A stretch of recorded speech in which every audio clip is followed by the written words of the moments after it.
Had a friend ask me not too long ago about why his power supply was going into overcurrent shutdown when he operated his 100-watt HF radio on it. His power supply was a 15 amp power supply. And if you look at the specs on your typical modern 100-watt HF radio, typically the current specs is in the 15 to 20 amp ballpark.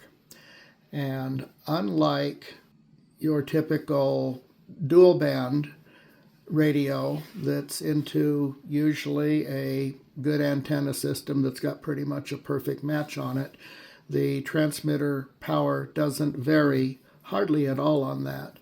But on an HF radio, depending on the band, the match to your antenna, and other variables, the power consumption can vary widely. I'll show you right here.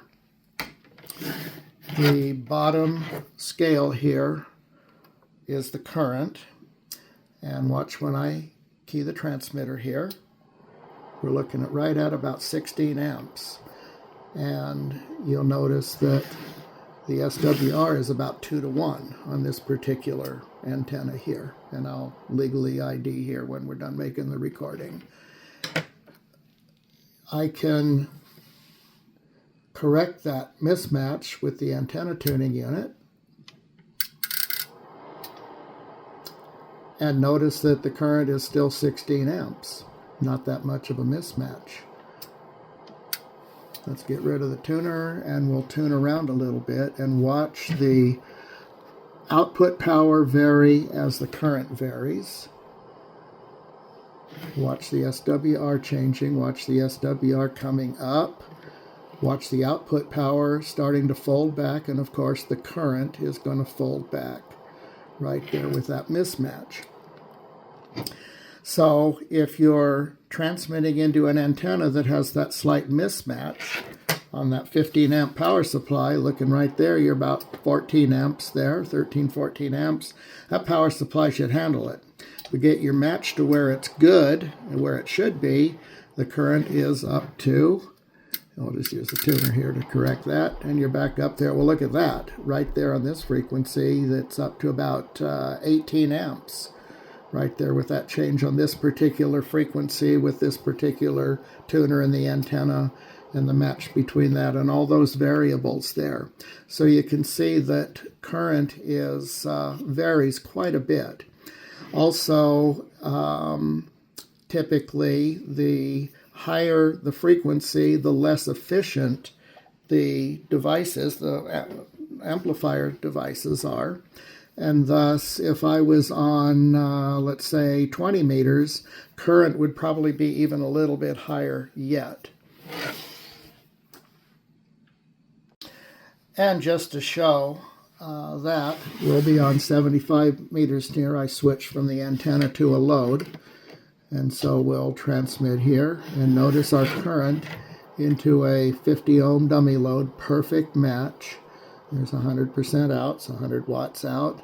And our current is about 16 amps. Notice there's SWR is a perfect match into the dummy load here. Now let's go to 20 meters.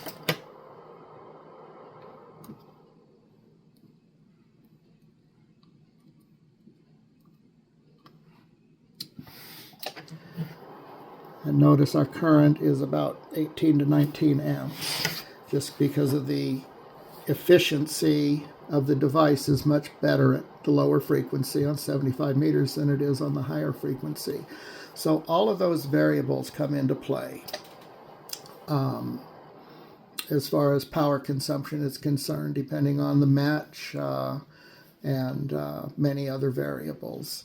So a 15 amp power supply isn't going to cut it if you're going to run the full 100 watts out of your HF radio.